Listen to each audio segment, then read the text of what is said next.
You think you're protecting your relationships. But what if you're slowly destroying the only relationship you'll have for the rest of your life?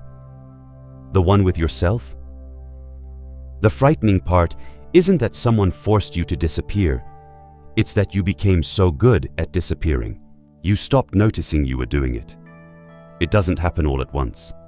No one wakes up one morning and decides to abandon themselves. It happens quietly. One conversation at a time. One apology at a time. One swallowed opinion. One fake smile. One, it's okay. One, whatever you want. Until one day, you can't remember the last time you chose yourself without feeling guilty. And that's the moment everything changes. Because what you've been calling kindness may have been fear all along, not fear of people. Fear of losing them. Think about your last conversation. Did you really say what you wanted to say, or did you edit yourself first? Did you soften your opinion, just enough to avoid making someone uncomfortable? Did you laugh, even though nothing felt funny? Did you say, "I'm fine," because explaining the truth felt too exhausting? Most people do. Not because they're fake, because they've spent years believing that peace is something they earn by making themselves smaller. No one notices. Not your friends, not your family, not even you. Because self-abandonment doesn't look dramatic. It looks responsible. It looks mature. It looks patient. It looks like being the easy one. The one who never complains. The one who understands everyone. The one who keeps the group together. The one everyone depends on. But have you ever noticed something strange? The people everyone leans on usually have no one to lean on themselves. They're always listening, always helping, always understanding, always adjusting, and almost never asking for anything back. Not because they don't need anything, because somewhere along the way, they stopped believing they were allowed to. Maybe this sounds familiar. Someone asks where you want to eat. You immediately answer, "I don't care." But you do care. You've just learned that wanting something feels dangerous. Someone interrupts you. You let it happen, not because you had nothing to say, because you've become more comfortable disappearing than risking rejection. Someone treats you unfairly. You tell yourself, "It's not worth bringing up." Days later, you're still thinking about it, not because you're sensitive, because another part of you was abandoned. Again. This is how it happens. Not through one great betrayal, through thousands of tiny ones. The kind no one applauds, the kind no one even notices, especially you. There is a particular kind of exhaustion that sleep cannot fix. You've probably felt it. It's the exhaustion of constantly monitoring other people's emotions. Walking into a room and immediately scanning everyone's mood. Who's upset? Who's distant? Who's uncomfortable? Who needs reassurance? Before you've even found your own seat, you're already carrying everyone else's emotional weight. And here's the unsettling question. When was the last time you entered a room and wondered how you were feeling first? Most people can't answer that because they've spent so long reading everyone else. They've forgotten how to read themselves. Some people call this empathy. Sometimes it is, but sometimes it's survival. A nervous system that learned long ago that safety depended on predicting other people's reactions. So you became agreeable, helpful, reliable, calm, not because that was your personality, because it was your armor, and the longer you wore it, the more it started to feel like your skin. The tragedy isn't that people benefited from your kindness. The tragedy is that you began measuring your worth by how comfortable other people felt around you. So every boundary felt selfish, every disagreement felt dangerous, every honest sentence felt like a risk. Without realizing it, you started asking one silent question before almost every interaction. What version of me will be accepted here? Read that again. Not, what do I think? Not, what do I need? Not, what feels true? But, What version of me should I become? That single question, repeated over months, over years, can slowly erase a person's identity. Carl Jung believed that every human being develops a social mask, a version of themselves built to survive the expectations of the world. He called it the persona. The persona is not the enemy. We all need one. The danger begins when the mask becomes so convincing that even the person wearing it forgets there's someone underneath. And if that happens, the greatest betrayal in your life won't come from another person. It will happen quietly, every time you choose acceptance over yourself. The hardest part about self-abandonment is that it rarely feels like a choice. It feels like your personality. I've always been this way. I've always been easygoing. I've always been the peacemaker. I've always put others first. But have you? Or did someone teach you that version of yourself long before you were old enough to question it? No child is born believing their needs are inconvenient.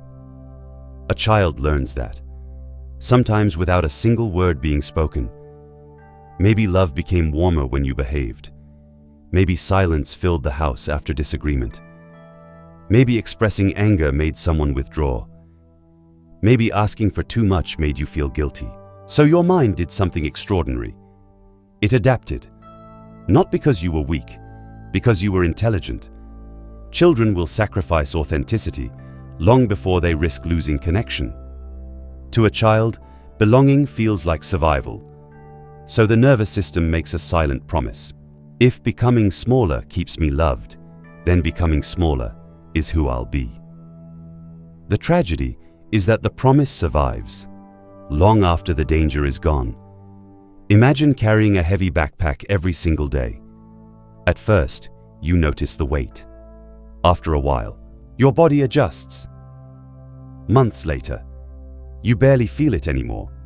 Not because it became lighter, because you forgot what walking freely feels like. Self-abandonment works the same way. You become so accustomed to editing yourself that authenticity starts feeling uncomfortable. Not because it's wrong, because it's unfamiliar. Have you ever caught yourself rehearsing a conversation before it even happened? Not because you wanted to communicate clearly, because you wanted to avoid the possibility of disappointing someone.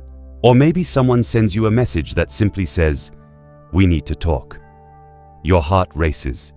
Your mind immediately starts searching for mistakes you might have made. Why?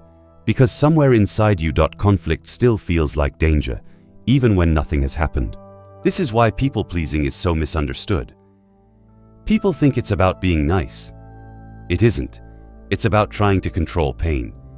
If everyone is happy, maybe no one will reject me. If everyone approves, maybe I'll finally feel safe. If everyone stays, maybe I won't have to face the fear I've been carrying since childhood. But there is one problem. The strategy never actually works. Because no matter how perfectly you perform, someone will still misunderstand you. Someone will still leave.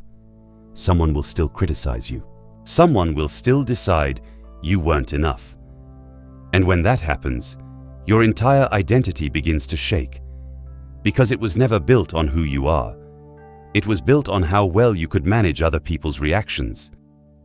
This is where Carl Jung becomes unsettling. He believed that every part of ourselves we reject doesn't disappear. It waits.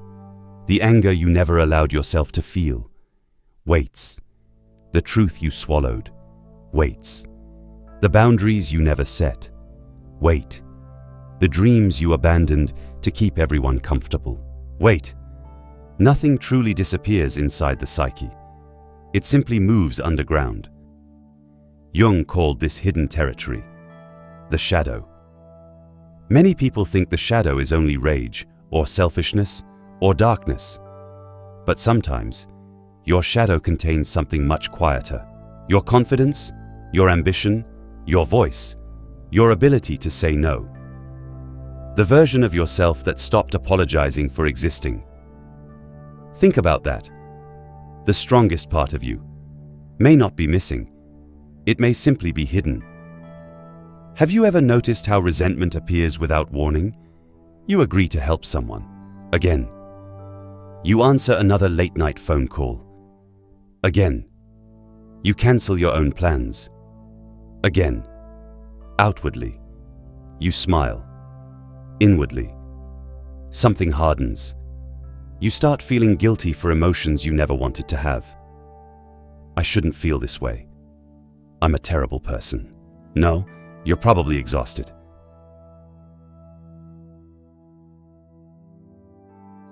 Because resentment is often the language of needs that were ignored for too long. It is the mind's way of saying, I have been abandoned. Not by everyone else, by you. There is another illusion that keeps this cycle alive. The belief that being needed is the same as being loved. It isn't. Someone can need your time without respecting your boundaries. Someone can need your kindness without caring about your well-being. Someone can need your constant availability without ever asking how you're doing. Need creates dependency. Love creates freedom. Confusing the two has trapped countless people in relationships that slowly emptied them from the inside. And because they were always useful, they assumed they were valued until the day they stopped giving. And suddenly, everything changed. Not because they became different, because they stopped being convenient.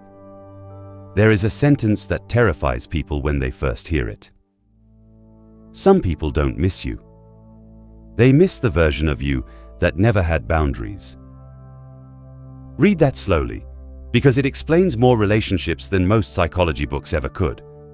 When you stop saying yes to everything, some people disappear. When you stop apologizing for having needs, some people become cold. When you stop rescuing everyone, some people accuse you of changing. Maybe you did, or maybe, for the first time, you stopped disappearing, and that is exactly the moment when the mask begins to crack. The question is, what happens when it finally falls? Every transformation begins with a disappointment. Not disappointment in someone else, disappointment in yourself. The moment you realize how many years you've spent asking for permission to become the person you already were. There is a strange kind of grief that almost no one talks about. It isn't the grief of losing someone. It's the grief of realizing how long you've been losing yourself. You remember conversations where you stayed quiet, even though your heart was screaming. You remember opportunities that disappeared because you didn't believe your voice mattered. You remember relationships that survived only because you kept sacrificing pieces of yourself. And suddenly, the memories begin connecting, not into a story about bad people, but into a story about a person who forgot they were worthy without constantly proving it. This is why healing often feels lonely. Not because you become arrogant, not because you stop loving people, but because you stop negotiating your existence. The people who only knew your mask will say you've changed. The people who benefited from your lack of boundaries will call you selfish. The people who expected unlimited access to you will suddenly feel rejected. But something remarkable happens. The quieter you become, the clearer your life becomes. Because every no creates room for an honest yes. Jung believed that becoming whole was never about becoming perfect. It was about becoming integrated. The confident parts, the fearful parts, the ambitious parts, the wounded child, the quiet observer, the person who still carries pain, and the person who refuses to let that pain define the rest of their life. Wholeness is not removing your darkness. It's no longer pretending it isn't there. Think about a tree. During a storm, the branches move violently. Some even break, but the roots grow deeper. People often mistake healing for becoming softer. In reality, healing often looks like stronger roots. Less explaining, less chasing, less convincing, less performing, more stillness, more clarity, more self-respect. There comes a moment when something inside you quietly says, "I can't keep living like this." Not with anger, not with revenge, simply with certainty. You stop sending the extra message. You stop over-explaining your decisions. You stop apologizing for taking up space. You stop rescuing people who never intended to save themselves. And strangely, life becomes lighter. Not because your problems disappear, but because you're no longer carrying problems that were never yours. One of the greatest lies we're taught is that love requires self-sacrifice. Real love asks for honesty, not self-erasure. Real friendship doesn't require constant performance. Real respect doesn't demand that you betray yourself. If someone only accepts the version of you that never says no, they never accepted you. They accepted your compliance. There is a difference, and understanding that difference can change an entire life. Perhaps the greatest freedom is not reaching the point where everyone understands you. Perhaps the greatest freedom is reaching the point where you no longer need them to, because people will misunderstand you, project onto you, judge you, reduce you. They always have, and they always will. But none of those things can imprison you anymore.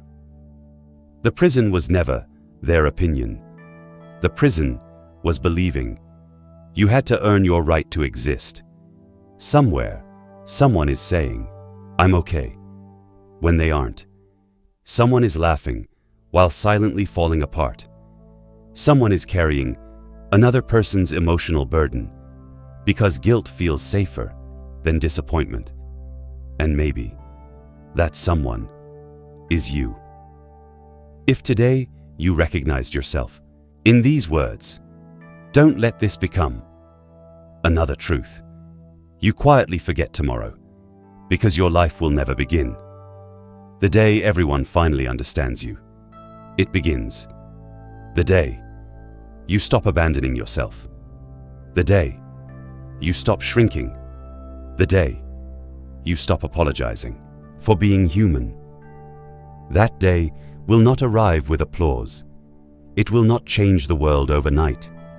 It will arrive the way every real transformation arrives, quietly, almost invisibly, like the first breath after holding it for far too long. And in that silence, for the first time, you won't hear their expectations, their opinions, or their demands. You'll hear something you've been missing for years, your own voice. And once you hear it, you'll wonder how you ever lived without it.